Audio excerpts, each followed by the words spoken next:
Fala galera, tudo bem? Eu sou o Lucas Amaral, professor de atualidades do cursinho Ideia. Vamos falar hoje sobre guerra na Síria. Bom galera, para entender um pouco da guerra na Síria, a gente tem que entender um pouco do histórico, certo? Até 1920, ou a partir de 1920, no pós-Primeira Guerra, a Síria foi governada pela França, certo? E no pós-Segunda Guerra, em 46, a França saiu da Síria. Aí você pensa, poxa, bacana, agora a Síria pode se ajeitar politicamente e viver de acordo com a sua cultura e etc. Errado, galera. A Síria é um país de segmento islã, né? A maioria da população tem a religião sendo o islamismo. Sendo que essa religião ela tem de algumas vertentes. E alguns grupos, né? Alguns grupos de determinadas vertentes não se entendem muito bem. E lá na Síria, né? Como é normal na maioria dos países do Oriente Médio que seguem o Islã como religião, é normal ver o líder político como um líder religioso, um líder militar também, certo? O melhor exemplo disso é Maomé, né, que é um líder político, religioso e militar. Contudo, em 63 ocorreu a entrada de Hafez al-Assad no poder, mesmo com o processo governamental na Síria muito bagunçado. Hafez al-Assad era um defensor do Ba'ath, certo? Ba'ath é uma corrente árabe que prega um nacionalismo árabe muito forte e que rechaça, ou seja, não gosta, não curte, odeia qualquer tipo de interferência de potências estrangeiras na região, certo? A partir de 2000, seu filho Bashar al-Assad ele assumiu o governo, né, numa eleição fraudulenta e sem concorrentes, certo? E ele está no poder até hoje. As causas, basicamente, são descontentamento da população com o governo vigente, o que é muito comum de acontecer em governos ditatoriais, certo?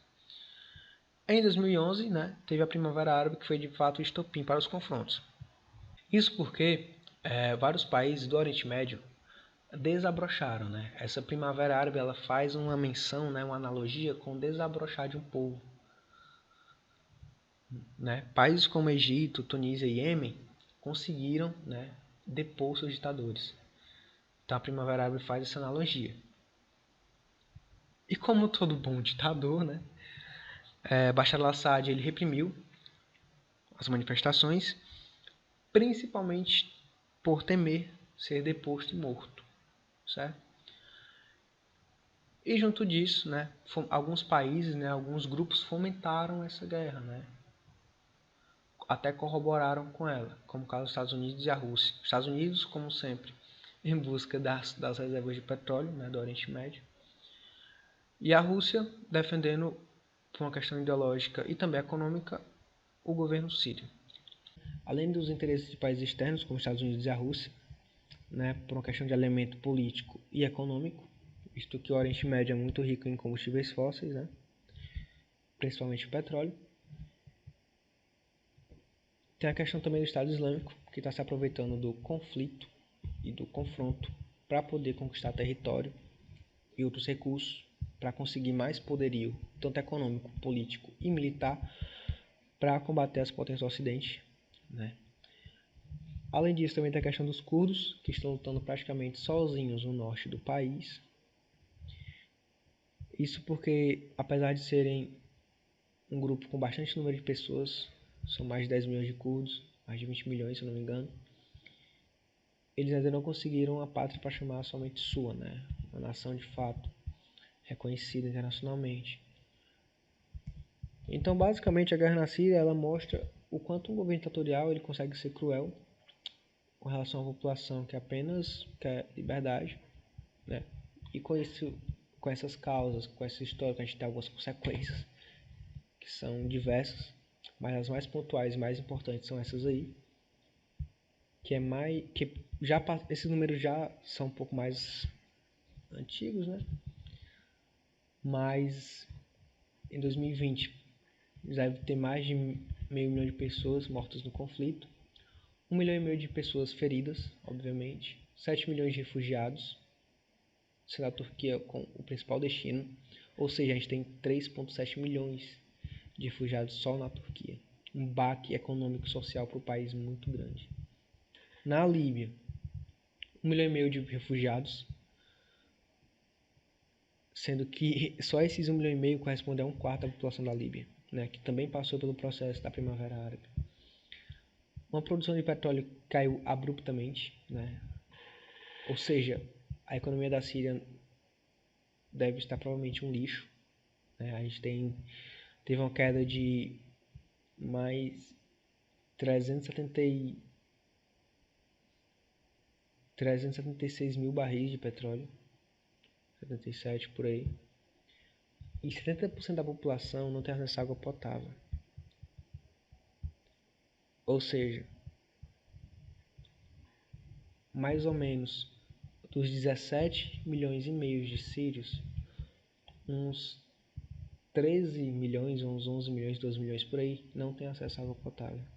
Então é um povo que está vivendo uma condição de vida subhumana, sem dignidade e todo dia matando um leão por dia para sobreviver, né? E também optando por métodos de migração muito arriscados e que acabam sendo deportados ou até às vezes morrem no processo, por ser um processo muito árduo. Leiam essas consequências bem, assimilem bem elas para usarem nas suas redações, né, do Enem principalmente, como repertório. Entendam o contexto que eu expliquei aqui e assimilem bem para vocês aprenderem a utilizar ele em diversas situações, né? Obviamente a redação é a mais importante dessas situações. Continuando agora a aula, falando um pouco sobre o Brexit, certo? Para entender o que é o Brexit, primeiro a gente precisa entender o que é a União Europeia, certo? Bom, a gente sabe que ao longo da história a gente viveu diversos conflitos, né, irreparáveis, né, certo? A Primeira Guerra e a Segunda Guerra são a melhor prova disso. Tiveram danos irreparáveis para a história de países, populações, povos, né, que até hoje vivem com medo de que algum tipo desses conflitos volte.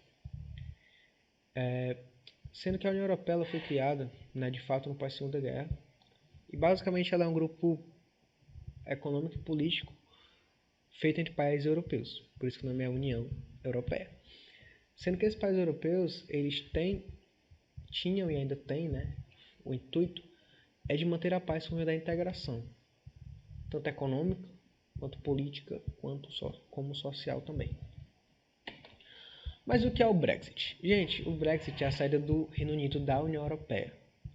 Um plebiscito, um voto popular, que é a forma correta de um governo dito democrata, de se fazer algum tipo de decisão muito impactante na vida dos seus habitantes, ele foi feito em 23 de 6 de 2016, né?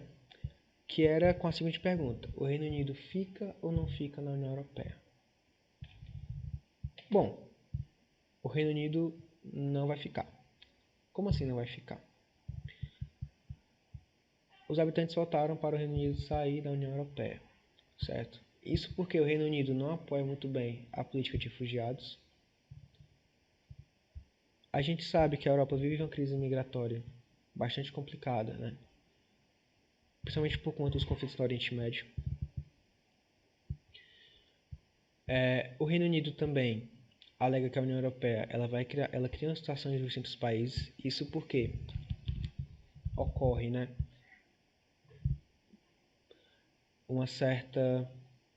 É como se os países mais ricos da União Europeia carregassem os países endividados e pobres nas costas, como é o caso da Grécia, da Espanha, certo? E além disso, o Reino Unido ainda possui algumas diferenças físicas. Isso porque o Reino Unido ele é uma espécie de arquipélago. Não, ele é ele é um arquipélago, né?